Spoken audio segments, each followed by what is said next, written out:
incroyable, une mère de famille algérienne bloquée en France pendant 10 ans pour un motif lunaire. Nora, mère algérienne de 2 enfants âgés de 51 ans, a vécu dans la peur pendant 10 ans, vu le fait qu'elle n'ait pas été autorisée à quitter la France en raison d'une notice rouge d'Interpol émise par les autorités algériennes. Cette alerte de signalement international a été retirée par la Commission de contrôle des fichiers d'Interpol en octobre dernier, car elle ne respectait pas les protocoles établis par l'Organisation internationale de police criminelle. Le conflit entre Nora et son mari Abdelalim a débuté en 2010 lorsqu'un juge français aux affaires familiales a attribué la garde des enfants à la mère. Le père a décidé de les emmener en Algérie pour les vacances d'été, mais a décidé de les scolariser là-bas et a lancé une nouvelle procédure de divorce. La mère s'est rendue en Algérie pour récupérer ses enfants et a réussi à les ramener en France, où le juge lui a donné raison. Le tribunal a également déclaré que seule la loi française était applicable dans cette affaire.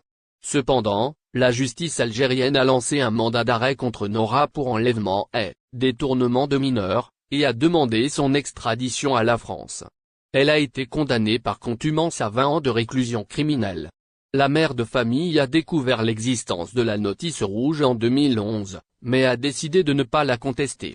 En 2021, elle a décidé de faire face à l'injustice qu'elle a subie et de demander la suppression de ce mandat international. Elle a déclaré qu'elle avait été victime d'une procédure abusive qui avait bafoué ses droits. La commission de contrôle des fichiers d'Interpol a finalement retiré la notice rouge. Nora ressent à la fois un grand soulagement et un sentiment de liberté, mais elle sait qu'elle aura toujours peur d'être arrêtée. Elle a récemment déclaré aux médias français Le Parisien qu'elle avait été injustement traitée et que ses droits avaient été violés en raison d'une procédure abusive. Je ressens à la fois un grand soulagement et un sentiment de liberté, a affirmé l'Algérienne de France. Je pense que j'aurai toujours une boule au ventre. La peur de me faire arrêter ne me quittera jamais, a-t-elle ajouté. L'Algérienne a vécu dans la peur pendant de nombreuses années et même si la notice rouge a été retirée, elle gardera toujours une trace de cette histoire d'où hausse des salaires et revalorisation de la retraite, une décision unique et sans précédent. La décision concernant la hausse des salaires et la revalorisation des pensions de retraite est unique et sans précédent. L'équipe de ZRDI vous dévoile tous les détails à ce sujet. Et ce, dans la suite de cette édition du lundi 27 février 2023.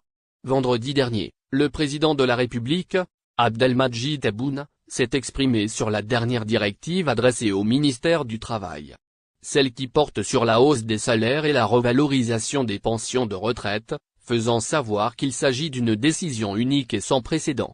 Au fait, les instructions du chef de l'État qui portent sur l'augmentation salariale et la révision des allocations des retraités s'inscrit dans le cadre de l'amélioration du pouvoir d'achat des citoyens algériens. Une décision qu'a qualifiée le président d'unique. Cela au micro des représentants de la presse. Lors du même entretien périodique, le président Tebboune a donné plus de précisions au sujet de cette décision de hausse, affirmant que le taux des augmentations devrait atteindre les 47% l'année prochaine, 2024. Tout en soulignant que cette décision ainsi que celle qui porte sur la réduction des impôts sur le revenu vise à améliorer la capacité réelle d'achat et de consommation. Voici comment le président Tebboune compte améliorer le pouvoir d'achat. En outre, le président de la République a indiqué qu'aucune augmentation de salaire n'a été enregistrée en Algérie depuis près de 10 ou 15 ans.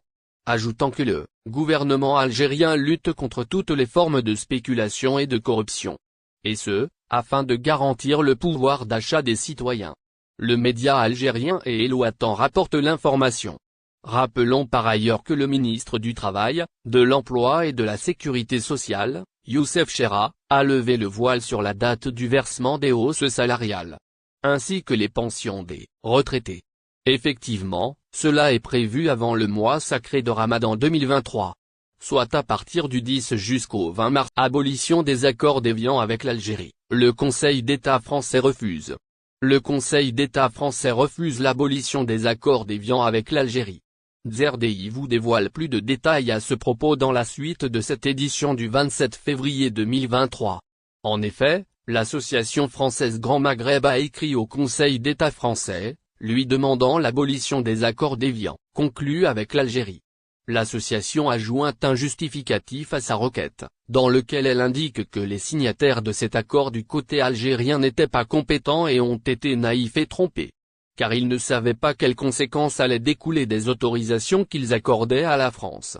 La lettre en question a ainsi mentionné les autorisations accordées aux Français, de mener des essais nucléaires, chimiques et bactériologiques. Aussi, ces accords contenaient une annexe secrète qui donnait le droit à la France de maintenir l'activité de 4 centres d'expérimentation dans le désert algérien. Ce qui, selon le document de Grand Maghreb, va à l'encontre de la Convention de Genève et des principes du respect des droits de l'homme. Par ailleurs, et d'après les justificatifs déposés par l'association française, qui comptant des députés français d'origine africaine, les essais nucléaires autorisés par ces accords ont causé des problèmes de santé publique et provoqué une pollution qui a atteint la faune et la flore. Selon le même document, cette activité représente un crime puni par le code pénal. Il s'agit de ce que rapporte le quotidien arabophone, Echorouk, France. Le ministère de l'Intérieur rejette la demande de Grand Maghreb. En outre, les initiateurs de cette requête ont expliqué que ces accords ont été suivis d'abus de pouvoir et n'ont servi qu'à faire fuir les autorités françaises de leurs responsabilités. Et ce, pour les actes qu'elles ont commis en Algérie avant et après l'indépendance. Cependant, la réponse du ministre français de l'Intérieur ne s'est pas fait attendre, indiquant que cette demande était irrecevable. Le ministère de l'Intérieur a ainsi fait savoir que cette requête s'attaque à une action gouvernementale et qu'elle vient tardivement. Après avoir pris en considération toutes les pièces justificatives, la demande a été par conséquent rejetée. Les membres de l'association, de leur côté, ont indiqué qu'ils continueront à lutter pour se faire entendre devant les autorités, après la colère du président Tebboune, vers une levée des restrictions sur l'importation. Après de longs mois marqués par les fortes tensions sur la disponibilité des produits importés et même des pénuries touchant certains produits comme celui des pièces de rechange de véhicules, du bois, de l'aluminium, les experts pronostiquent que suite aux dernières mises au point du président de la République, Abdelmadjid Tebboune, sur le dossier des importations, les choses devraient prochainement s'améliorer pour que les produits essentiels importés puissent être disponibles.